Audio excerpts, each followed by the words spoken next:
decade. And at the moment, based on what governments are actually doing rather than on what they are committing to, promising, and in many ways, many of them genuinely trying to do, there is no reason to expect anything different of the 2030s either. Now, climate change itself is one part of a more complex picture of what we have been doing to the biosphere and to nature. So we should not leave out of the picture when we're talking about this pollution, and especially air pollution has a very close relationship to climate change.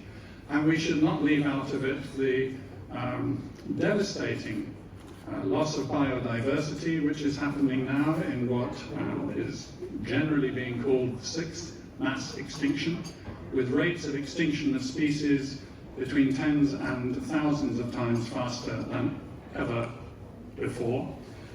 And also, as well as biodiversity, think about biomass. It's not just losing species, which is a worry, it's losing numbers. Of wild vertebrates, the number now is 40% of what it was in 1970. We have lost more than half the wild vertebrate population. In some parts of the world, we have lost, depending on season, between 75 and 88% of the biomass of insects. And actually most life on Earth is insects. Right? And they're enormously important to our part of the life on Earth because of pollination. You start thinking about this and you start thinking about, as well as the issues which you were raising, Eltabe, in your first remarks, you start thinking about a poisonous cocktail of extreme heat that also directly has an impact on health, of drought, or of flooding, or of loss of the natural pollinators that help with our food supply, thus livelihood, food security, all going down. And one starts then to think about what the social impact of that will be, from that what the political impact will be, and that takes us into thinking then about insecurity up to and including the level of open violent conflict. And none of that pathway is inevitable, right?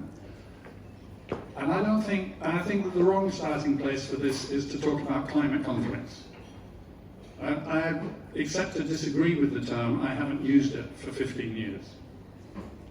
Because it's not caused by climate change. It's caused by how people and institutions react to climate change, how it's handled. It's the interaction of the impetus of climate change and the response to that with other features of the social and political landscape. So, not surprisingly, right? It's in poor, war-torn, badly governed countries, in a conflict region perhaps, where you see the most obvious connections between these different things.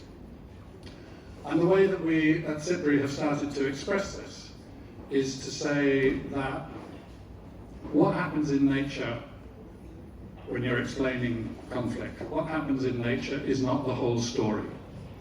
But if you leave nature out of the story, then your explanation is incomplete.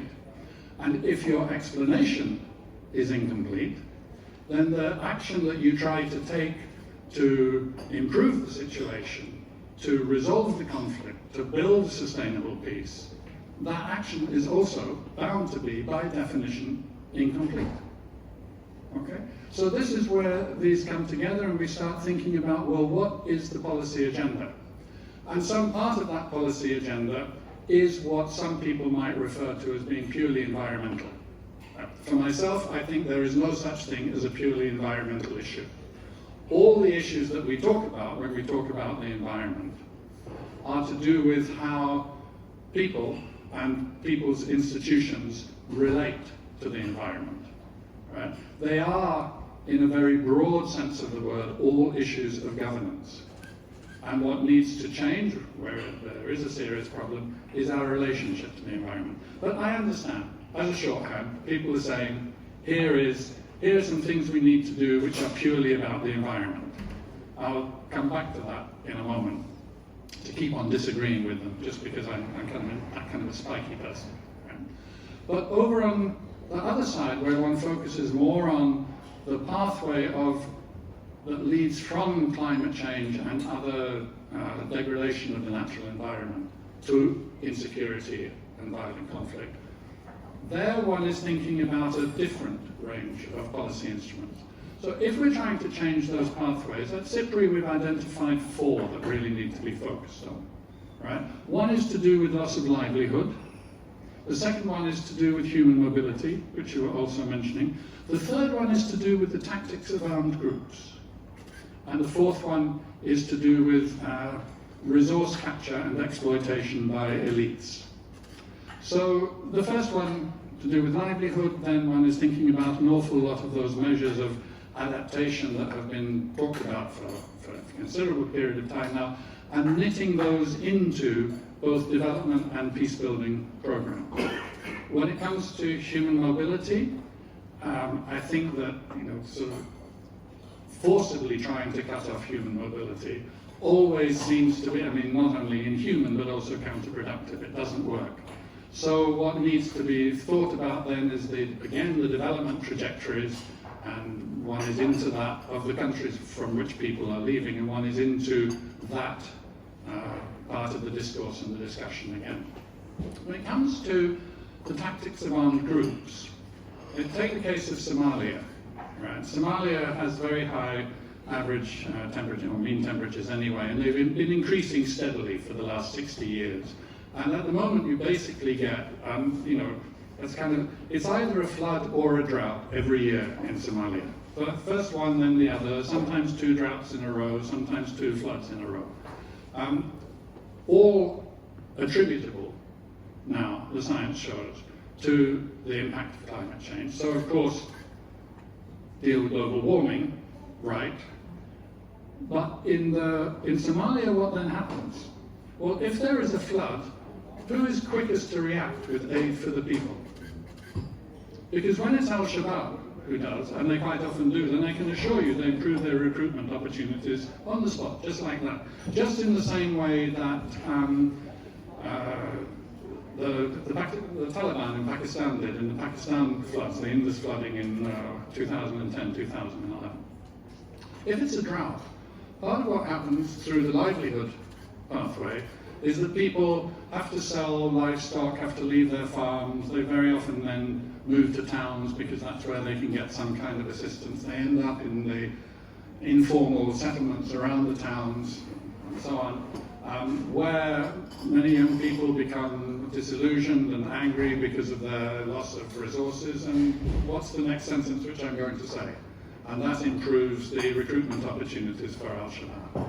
Right? So if the government and the UN mission and the AU could all act on that moment, the flood and the drought, then something big could be done, something could happen. And when you get to the fourth pathway, which we identified, the elite capture of resources, you're really talking about the social structures in those countries, and you're getting into a discussion about the deep development dilemmas, which I'm not going to take up time here because I've not got my eye on the clock enough, but I'm sure I'm getting towards the end of my 15 minutes. But that is the area which gets opened up there.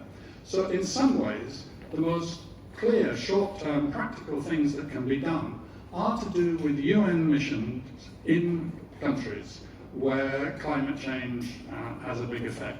80% of the world's refugees and displaced people now are from countries that are deeply impacted by climate change. 6 out of 10 of the UN's largest peace operations are in countries where conflict is profoundly shaped by climate change. And that's something like, 6 out of 10 is something like the deployment of 85% of UN personnel in those missions. So as well as Somalia, one might be thinking about Mali or other places in West Africa and so on. And obviously there's also implications for the dry corridor countries of Central America as well. And now let me come back to what I said about, so it's purely environmental, right? How are we going to handle this huge thing? All right, let me give you it in a slogan. It's going to be, we need a brown to green transition in our economies, right? A global transformation of our economies to stop producing so much that poisons nature and therefore poisons us. And we need to understand this as being, as much as anything, a purely self-centered thing, because the thing we have got wrong, we, who do I mean by we? Probably, old white men in Europe, basically. Because lots of parts of humanity never got this wrong. What we got wrong was we forgot that we are part of nature as well. You cannot imagine a human society except a society that is embedded in nature. So we need to stop poisoning that nature, yes. We need to put the brakes on that kind of industrial output. We need to be fostering other kinds. It's going to be a huge change.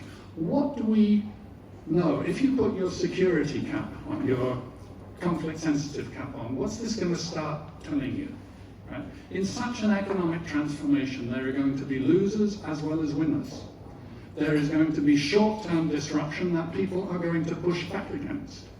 We see some of those people on our streets in different capitals pushing back against otherwise sensible measures already. And you understand why, because their short-term to medium-term interests even are being directly affected.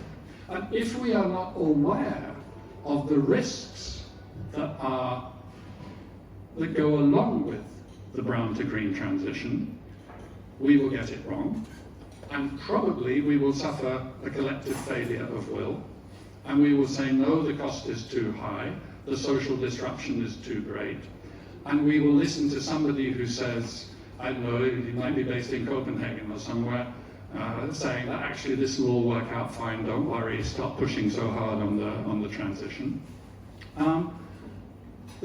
Making a brown to green transition is of fundamental importance for the future of the life of the planet and of all those who live on it. But we have to get it right, and therefore we have to understand the risks. So the other area that our work is moving into now at SIPRI is to look at the downside, the potential downsides of this very necessary transition, so it can be made properly. 15 minutes.